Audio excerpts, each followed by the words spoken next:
Hi friends, it's Em, and I am back with another readathon. And this time it's two. Double the readathons, double the fun. So I recently discovered Joshi Corin's and the Bujo Buddies book club. Their Goober Readathons. So Goober is a ghost. It's like their mascot.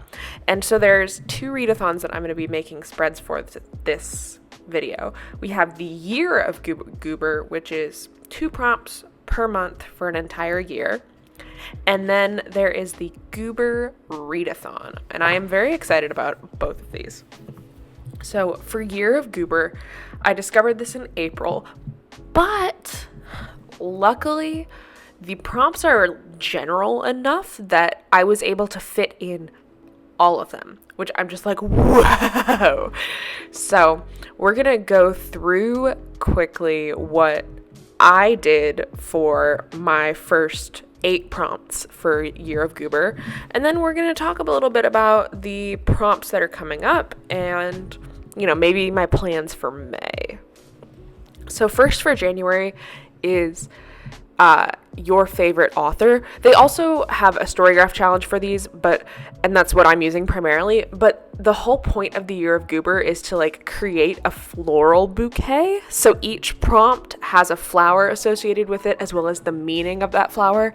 It is a lot of work, and so big props to Jess, Monica, and Rachel for this, because the amount of effort that they put into this is just mind-blowing.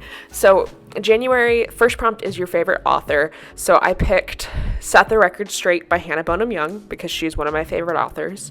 I do have many, so this one I was like, well, whatever. And then the second January prompt is New to You. So I picked Cultish for this. It was a little bit easier, just kind of, back planning because I was like, oh, well, I did all these. Awesome. Some of them are a little harder than others. I'll be honest. For February, we have Continue a series. So I read The Library Game by Gigi Pandian, which is the 4th book in her Secret Staircase series, which I just can't quit it. They're not my most favoritist anymore, but I still really like them. And then there's middle grade or young adult. So I added 12th Night by Alexine Farlene Falmouth. It's Olivia Blake's actual name, Alexine Farrell Falmouth. There's a lot of F's in that. And then the hardest one so far has been this first March prompt, which is cover change or has been republished. Now, luckily for me, I have been reading through The Bridge Kingdom, so I was able to put The Traitor Queen under this, which is being republished and having new covers for it. I would say a number of the indie books got new covers if they get picked up by TradPub, so just keep an eye out for that. Also, special editions, they have covers, there's limited edition whatevers, those would count too, in my opinion. Then it's just a random pick. So I really do, how I decide what books I'm gonna read is pretty random to begin with. So I was like, yeah, kills well with others. That was just a random one that I picked. Then we're in April, and this next prompt isn't necessarily the most hard thing to ever exist. It's just a 1-word title. But you know how many books out there start with or the? It was hard. Luckily, I had a lot of audiobooks that I was sort of going through, and I found Creep by Emma Van Straten. I just finished this, and I'm like, it's the epitome of an unreliable narrator. I have no idea what's true, no idea what's real. Holy cow. Then, favorite genre, easy peasy. Double dipped this with the Magical Readathon and put in A Drop of Corruption by Robert Jackson Bennett. It's fantasy, it's a little bit sci-fi-y, and it has some mystery. So really, there we go, bing bang boom. Some of the prompts coming up that I'm really excited about, or that I think are going to be challenging, are less than 1,000 Goodreads ratings.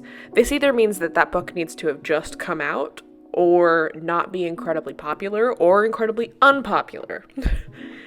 Also, Source of Light on the cover. That's in July. That's gonna be something. Published before 2000 in August. I don't even know what I'm gonna do for that. And then more than 500 pages in September. Now, that is perfect for fantasy fall, but it's still a big honkin' book that I will have to read. So, yeah. The good news is that there's tons of other fun prompts in here too. I really like the found family prompt on your TBR for 1+ years, last in a series, 5-star prediction. Really, it's just like a good vibe of a year-long challenge. I like that there's 2 prompts per month so that you get 24 instead of 12. And the good news here is that some of these prompts for May overlap with the prompts for the Goober Readathon. So we'll get into that in a little bit. So for the Goober Readathon, some of these I think are going to be really, really simple prompts to get through. For example, a book you own, or could cure a reading slump, etc. But there are also some that I am a little bit concerned about. So we'll get into it. This is also plant themed. So it's all about like growing plants and extending your sort of reading boundaries a little bit. And I am excited. Some of the ones that I am going to have to stretch a little bit on to get through are a book with over 100,000 ratings.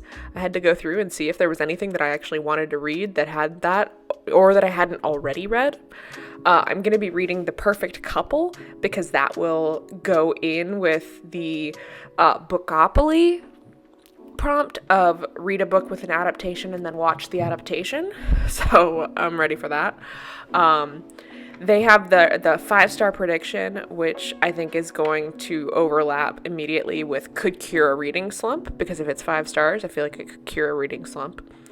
And then the May less than 1,000 Goodreads ratings, one of Jess's TBR books, which is a separate prompt, has less than 1,000. So I have a hold in at the library. I'm ready for that. That's going to be the one that I read because, oh my goodness, it's a little, it's kind of hard. I don't know. And I know readathons aren't meant to be easy, but sometimes I can just, read what I want and get away with a lot of things. Some things that I'm looking at sort of for my May TBR, which I haven't set yet, although, maybe some of these will be on it. I'm looking at, Kiss Me Maybe for the continuous series prompt. The author born or residing in your country is really easy because I live in the US, so that could be any number of things. Right now I have it as Left of Forever by Tara DeWitt. A recent addition to your TBR is The Folklore of Forever. I literally added this to my TBR because she's doing an author event in my city, and I was like, oh, well, maybe I should go to that, so I should probably read the book first. That way I know if I want to go or not. Also, a retelling folklore or traditional stories. I'm going with Good Spirits because this is a retelling of A Christmas Carol, because he's literally the ghost of Christmas past. You can argue with me on this. I don't particularly care. But there are some like Norse mythology retellings that I also want to sort of mix into this month. So we'll see, I guess. For an eye-catching cover, I was looking at main characters because it has this gorgeous like sunrise sunset on it. And then a recommendation from someone else is Digging Dr. Jones by Olivia Jackson. It was recommended to me by, her at Love Y'all, but also my friend Jocelyn. And then for whatever reason, I've had access to the tournament for months. I have multiple arcs of it because of a weird shipping snafu. And I just have been avoiding it. I don't know why. So that's my plan for that book. We'll sort of see how it goes. For poaching a book from someone else's reading list, I poached The Irresistible Urge to Fall for Your Enemy from Bree's Bookmark on Instagram. She has been saying, like, she's had this arc for months and she's been avoiding it. She hasn't read it yet because she's kind of worried that, you know, it's been built up, and I'm like, what if it falls short? I don't know. So that's the vibe. That's the vibe we're going for. For first in a series, I have The Floating World by Axio on here. I might end up reading this in April. I don't know. Obviously, all of these are subject to change because I might read these books this month. I don't know. For Finished in a Day, I'm planning to do Scarlet Morning for this because it's a graphic novel, which means I'll read it faster. And I'm going to count the day as finish within 24 hours because sometimes I just, you know, for the day I read it before bed, it's like an hour. Well, if I wake up in, 3 hours and it's the next day, like, and then I finish it, but it would be within 24 hours, which is a day. I don't know. I'm making my own rules for that. I can make my own rules.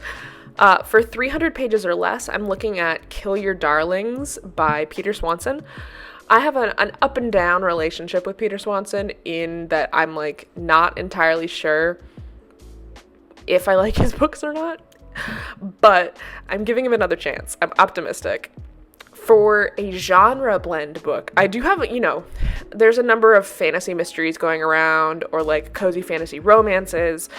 I am going with Cosmic Love at the Multiverse Hair Salon because this definitely feels like a sci-fi romance because there's, like, this temporal paradox in it, and if that's not a genre blend, I don't know what is.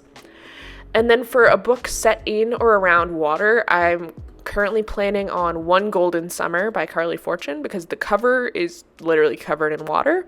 If it turns out that I read that this month or that there's no water in it, I would probably switch to The High Dive by Chelsea Fagan, which I believe is set on a yacht, which yachts are in water. Then for the different host TBRs. So like I said, for Jess's, my plan is to do either it's like the disappearance or the reappearance of Vanessa Shaw, I think. From Rachel's TBR, I will be reading The Housemaid. And then from Monica's TBR, I will be reading The Road of Bones. That is the plan. I keep mixing up whose these are and what books are what, but that is the plan. Then the other prompts are just kind of fun, where it's like not reading based, making a plant-based meal, walking in nature, growing a plant. I've been doing great at growing my plants. I'll be honest, my pothos is looking real good, so hopefully I can just keep it alive in April and then we'll be all good. Then we need to do a poll-picked book, and that'll be a poll in their Discord. Although I might, I'd probably do some polls on Instagram as well, especially for picking an audio. That's just who I am. And then these two, I think, in my opinion, are the hardest, which is a special edition book, which, seeing as I stopped buying special edition books, I'm going to have to look at my shelves and see if there's something I haven't read yet. And then a reread. If you know me, you know I do not reread, generally speaking. Like, it would have to be something really, really great. And so if you know me and you know, oh, you should reread this before reading X, let me know because I need some help. I could reread Nimona because I know that they're having like a launch coming out in May. So I could reread the special edition version that will come from that, which I know you can't double dip, but still, that's an option. But really, I'm just like, I'm really excited for this. It's not It's not as easy as Year of Goober because you can't just like double dip all over the board. You have to do them sequentially within like each category. So I could do native plants 1 and then poisonous plants 1, but I couldn't just run around and do aquatic plants 3 out of the ether, I guess. But I'm excited. I also think that the spread turned out super cute. Usually I would do book covers, but there's so many that I'm just gonna write in the title, and I think that that'll really help. I also like that they have a spreadsheet like already ready for this, so that you just put in the title and it adds the points for you. I hope you enjoyed this video. Let me know what you would read for Year of Goober in May or for the Goober Readathon. Don't forget to subscribe to my channel if you liked this, and as always, happy planning.